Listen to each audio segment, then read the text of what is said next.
Hello, friend.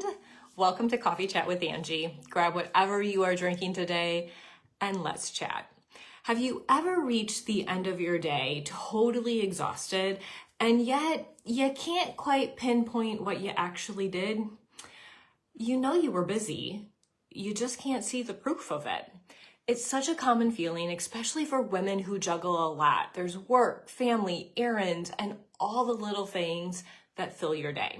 Today, I'm going to show you a way to end your day feeling proud of what you've actually accomplished, even on days that are super busy, by using a done list.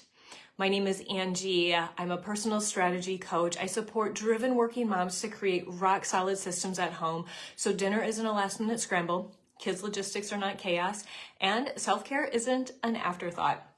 Instead of guilt and exhaustion, you can finally feel present, energized, and in control of the life you are building while also having time for yourself. If you are joining live or if you're catching the replay, please let me know you're here. Just say hi in the comments. All right, let's be honest. Most of us live by our to-do lists. They help us stay organized and on track. They're an amazing tool. I still use it to this day, but they can also feel never-ending. You cross off a few things and then 5 more get added.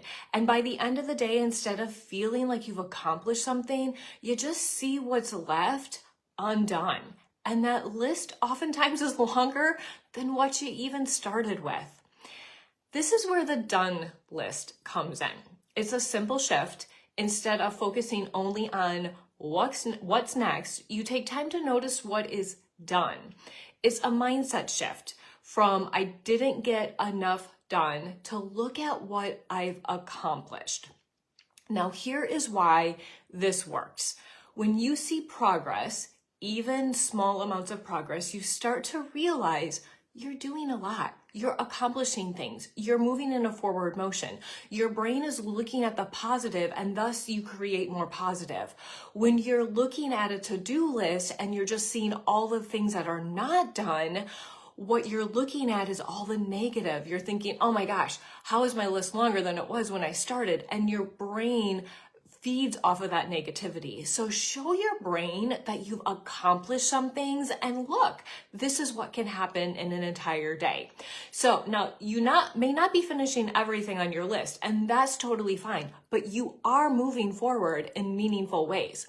So maybe you answered 10 emails that weren't even on your list, or handled something unexpected, or helped your child with 30 minutes of homework, or maybe you just sat down for 5 minutes to breathe or took a 20-minute nap because you needed it.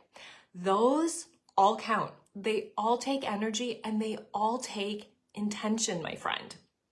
So here's something else I've noticed. When you keep a done list for a few days or even a week, you start to see patterns. Now, you might notice your time and energy is being pulled towards certain areas that matter more than things that had been originally written down. It's such a powerful self-awareness tool because it helps you ask this question: is my time aligning with my priorities?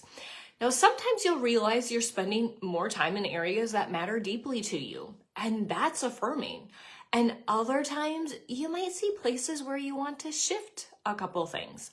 Either way, awareness brings intention.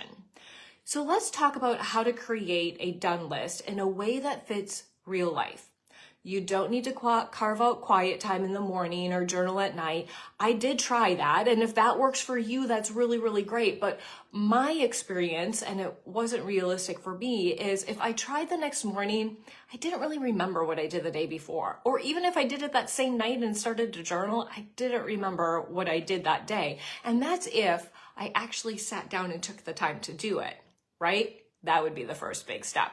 So we might remember the bigger things like a grocery shopping trip that took an hour and a half, or a project that you had to complete or to start. But we don't remember those small things like those 30 minutes of homework or that trip to Target to grab some medication for your child who is sick.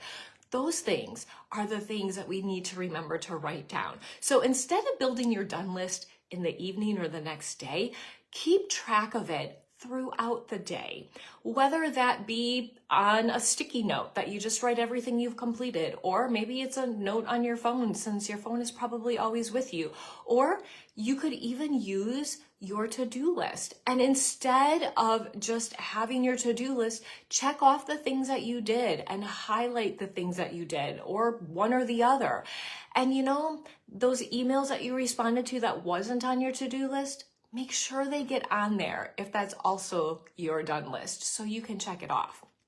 Now, every time you finish something, make sure to mark that down. So at the end of the day, you have a visual reminder of what you have accomplished. And the best part, you'll actually end your day feeling proud of yourself. You'll have that high energy that maybe, you might be exhausted, but your brain will see that you've accomplished things and you'll strive to do that day after day in small ways. So here's what I want you to remember though. It's not about tossing your to-do list. It's about pairing it with a mindset that celebrates progress. Because sometimes peace, it doesn't come from doing more. It doesn't. It comes from recognizing what you've already done. So I want to challenge you. Try a done list over this next week. If you're going to give it a try, put a heart emoji in the comments and let me know that you're in. And then after a week, notice the changes that you've made, the way you feel about your days, and what you've learned about your time and where it's really going. All right, my friend, that's your little nugget for today. Remember, you are doing more than you think you are. Thanks for joining me for Coffee Chat. I'll see you next time.